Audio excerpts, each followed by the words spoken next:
Thank you. I don't know if I could follow up all the cock-a-doodle doing that you guys did earlier, but I'll try. Before I get started, I want to share a poem with you. It's from March 1938 by a poet named Ruth Leitner. It's from a series of 3 poems, but this one's titled Change Must Be Served. They who fear change nest in the now moment, night-singing birds mistaking moon for the fixed sun, late dreamers on the bough. They who mock change, mouths to the nippled norm like sucking children, by sure death are nourished. That breast to war is tender, milk to the sword runs warm. And they who would bind change to the private will like falcon to the wrist, zone sky and harness space, they too are lost beneath the turning wheel. Say to all, change is that rarest light beyond the netted stars, unpinioned by the searching glass, strangely both rest and flight, yet common as the hands touch in meeting and parting, familiar to joy and grief, the wound and the healing, near as the root to earth, blood to the heart. If by that light worlds turn and selves restate the strength of leaf and bone, then must the mind so measure growth, a nation claim its greatness. If by that light the living are befriended, change must be served even as love is served, nor feared, nor mocked, nor bound, but in our time defended.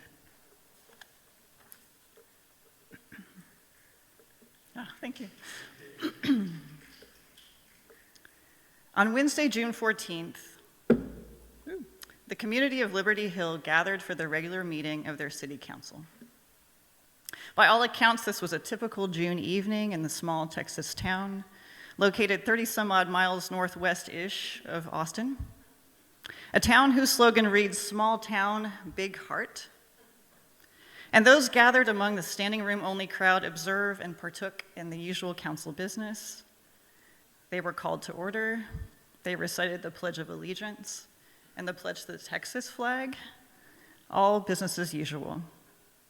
Until Liberty Hill Mayor Liz Brannigan stood alongside 3 members of her community to offer a proclamation declaring the month of June Pride Month in their tiny town. Voice shaking, hands trembling, she began.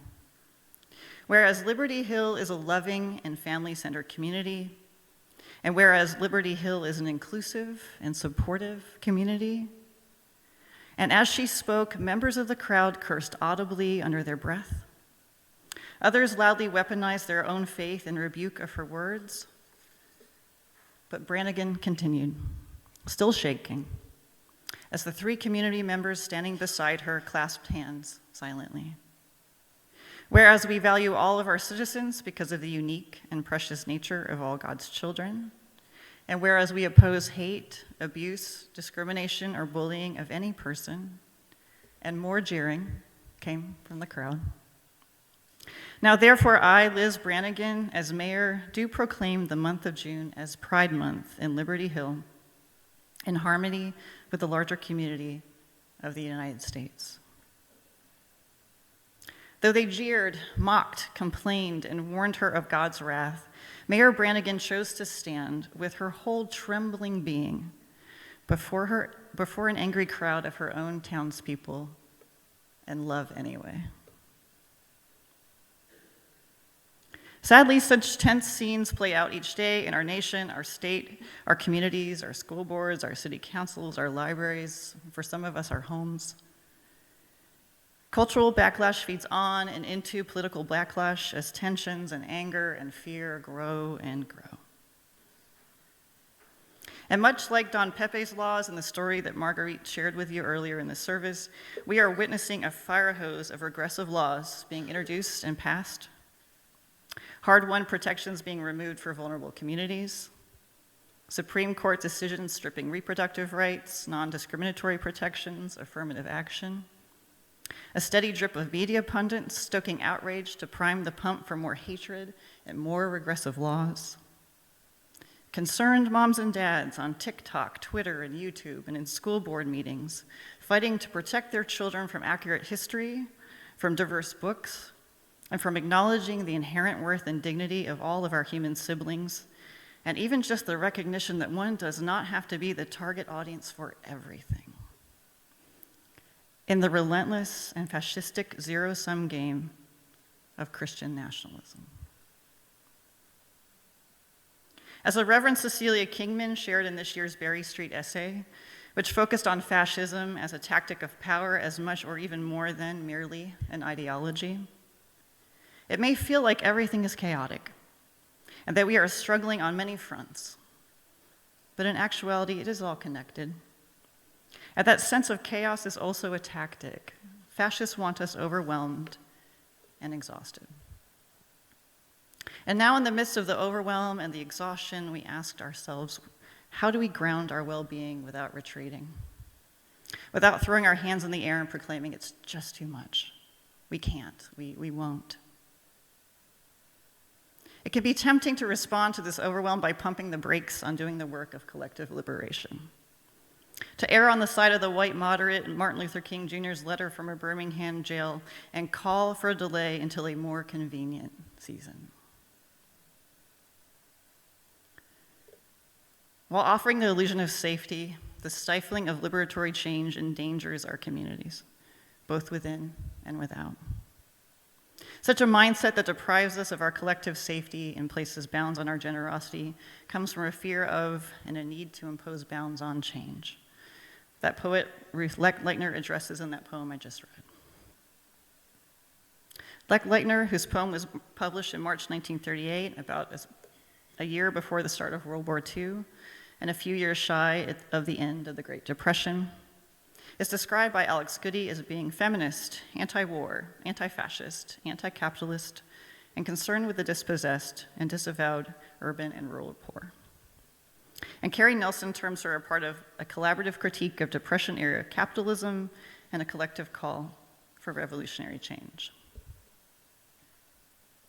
Now, nearly 100 years later, Leitner's Change Must Be Served is still relevant, including how it focuses on those who are resistant to change, those who fear, mock, and bind anything that might disrupt the status quo.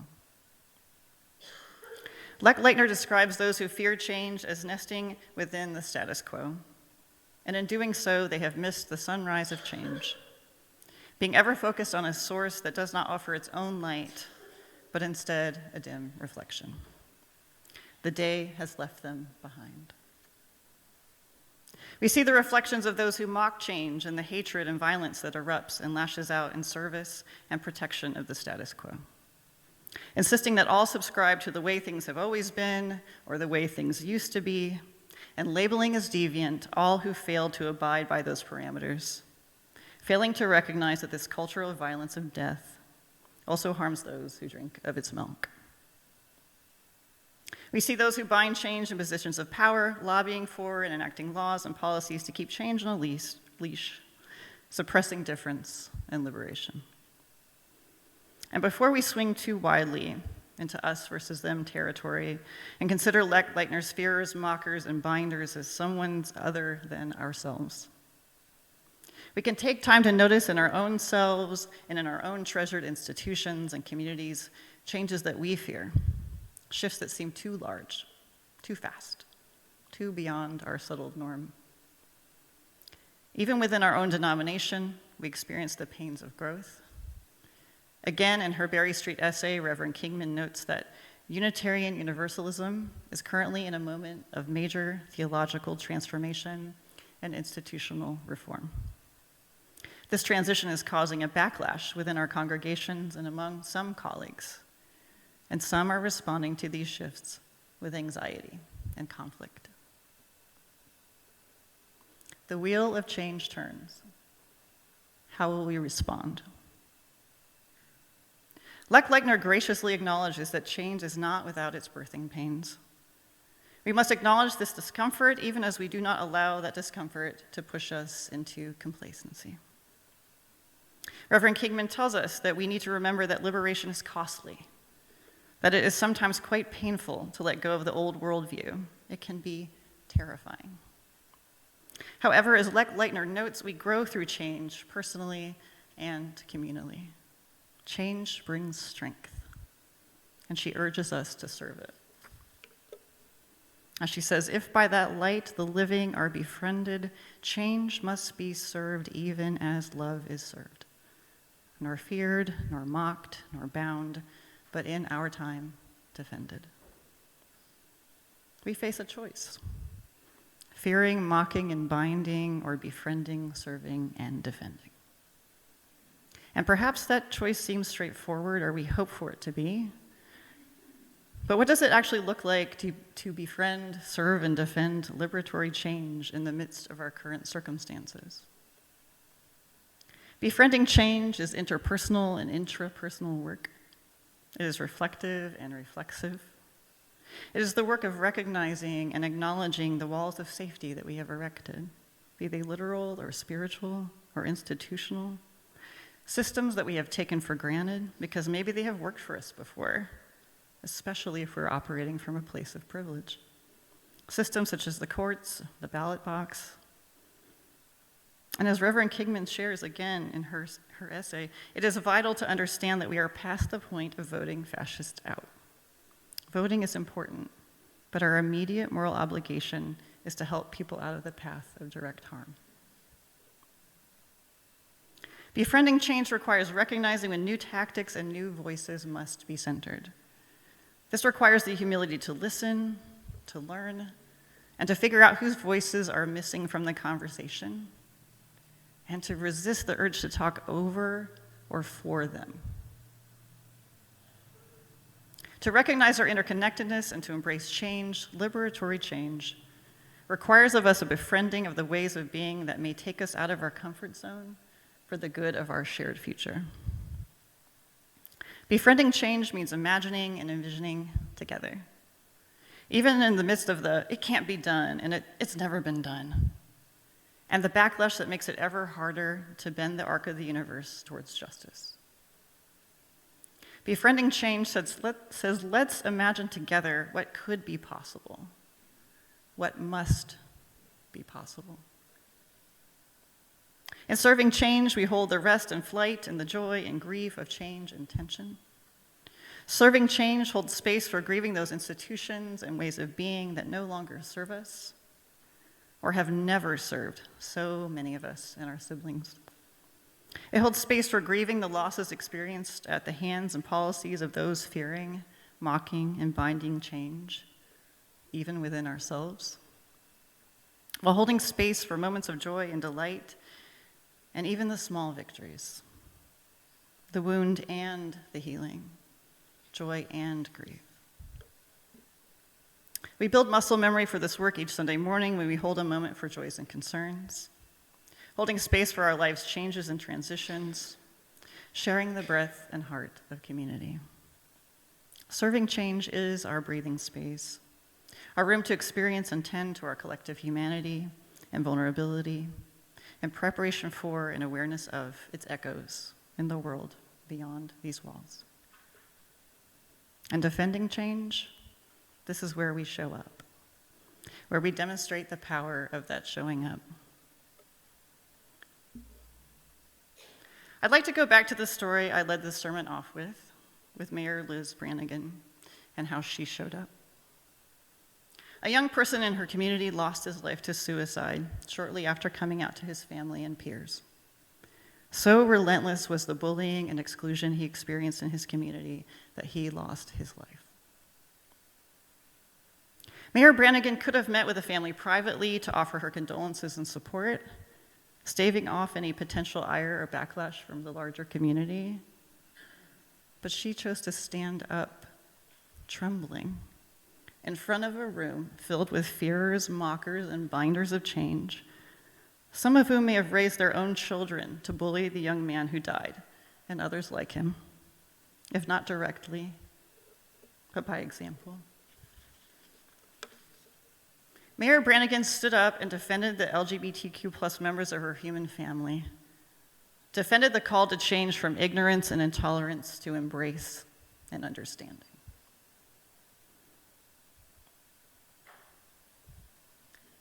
With the relentless rush of repressive and regressive bills, I've had conversations with other UUs, many of whom offer gratitude for the relative safety within the walls of our congregations, the welcoming, the openness.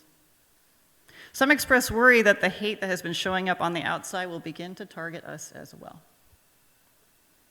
At my own school, Vanderbilt Divinity, I sat in a small session toward the end of the spring semester with two professors who were instrumental in getting the Carpenter program in religion, gender, and sexuality off the ground. They said that at one point they received hate from the late Fred Phelps of Westboro Baptist Church infamy. Then they shared that if you have Westboro Baptist Church after you, you're doing something right.